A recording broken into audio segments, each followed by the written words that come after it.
Video opens with a shaky, night vision shot of an imposing, derelict building. What is up, everyone, and welcome back to the channel. Tonight is the one you've all been asking for. We are standing outside the gates of the infamous Blackwood Asylum, a place with a history so dark, most people won't even say its name after sunset. And we're not just here for a quick tour. We are locking ourselves in until dawn. The goal, to survive the night and document whatever happens inside. My heart is already pounding, and we haven't even stepped through the door yet. Let's do this. Cut to inside. A long, dark hallway. The only light is from flashlights and camera lights. Alright, we're in. The door is locked behind us. That sound echoed like something out of a horror movie. The air in here is so heavy and cold. You can practically feel the history weighing down on you. This main hallway was known as the Corridor of Whispers. Staff and patients reported hearing disembodied voices plotting and crying, even when the hall was completely empty. We've got our gear set up. EMF meters, spirit box, full spectrum cameras. We're ready for anything, or at least, we hope we are. First stop is the old infirmary. This is where countless patients spent their final moments. Local legends say the spirit of a head nurse, Nurse Eleanor, still walks these halls, tending to her phantom patients. People have reported seeing a shadowy figure and feeling a sudden, intense drop in temperature right in this area. We're going to set up our thermal camera here and see if we can catch any cold spots. It's eerily quiet right now, ... Almost too quiet. Let's get the spirit box going. Is there anyone here with us tonight? Can you tell us your name? Pauses, listening to the spirit box static. Whoa. Did you guys hear that? I swear I just heard a voice say, "Get out." My skin is crawling. Let's check the EMF meter. It's spiking. Look at this. It's going crazy right now, and there's no power source anywhere near here. Okay. Something is definitely in this room with us. Hello? We mean you no harm. We just want to hear your story. Can you make a noise for us? Tap on something. We're moving on to the patient wards. These tiny, desolate rooms are where the patients lived. Look at the scratch marks on these walls and doors. You can just imagine the despair that filled these spaces. The reports from this area are intense.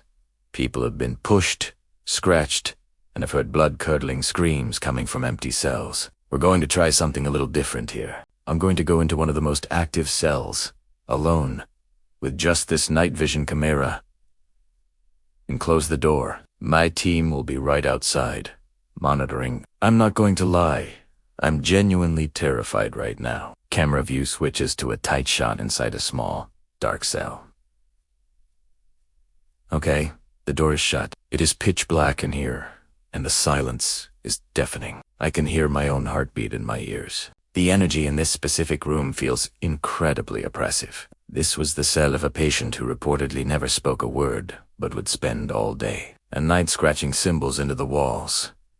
They say his spirit is still trapped here. I'm going to sit in silence for a few minutes. If there is a spirit in this room with me, I invite you to show yourself or make a sound. A loud bang is heard from off-camera. The camera person flinches.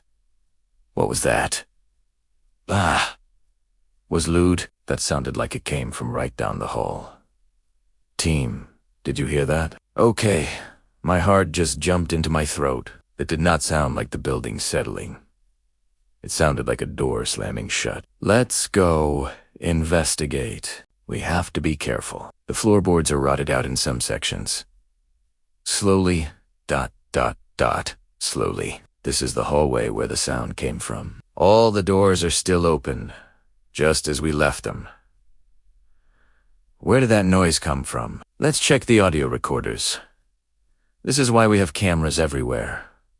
Let's see. Whoa. Look at the EMF meter again. It's pulsing. It's like something is moving past us, right here in the hallway. I'm getting that feeling again. The feeling of being watched. It's an intense pressure on my back. I don't like this. I really don't like this. We've decided to set up our base camp for the rest of the night in the main common area. This was a place for recreation. but it has one of the most tragic stories. A fire broke out here decades ago, and several patients were trapped. People claim to still smell smoke and hear phantom cries for help late at night. We're going to do an extended EVP session here and just listen. We'll leave the recorders running and see what we can capture when we're completely silent. As the hours tick by, the asylum seems to come more and more alive. We've captured strange light anomalies on camera, heard footsteps following us down empty corridors, and have several EVPs that we need to analyze later. But they sound promising. The feeling of not being alone has not left us for a single second. Every shadow plays tricks on your eyes, and every creak of this old building sends a shiver down your spine. This place holds on to its energy, and it does not want to let go. The first light of dawn starts to filter through a grimy window. There it is. The sun is coming up. We made it through the night at Blackwood Asylum. I am exhausted, mentally and physically. This has been one of the most active and honestly terrifying locations we have ever investigated. The evidence we've captured is mind-blowing, and we can't wait to share the full analysis with you in a follow-up video. But for now, it's time to get out of here. The energy in this place is draining, and I can't wait to be back in the sunlight. Thank you all so much for coming on this terrifying journey with us. Surviving the night here was a true test. If you enjoyed this investigation, please hit that like button. And if you haven't already, subscribe and turn on notifications so you don't miss our evidence review video. It's going to be a wild one. Stay safe out there, and we'll see you in the next one.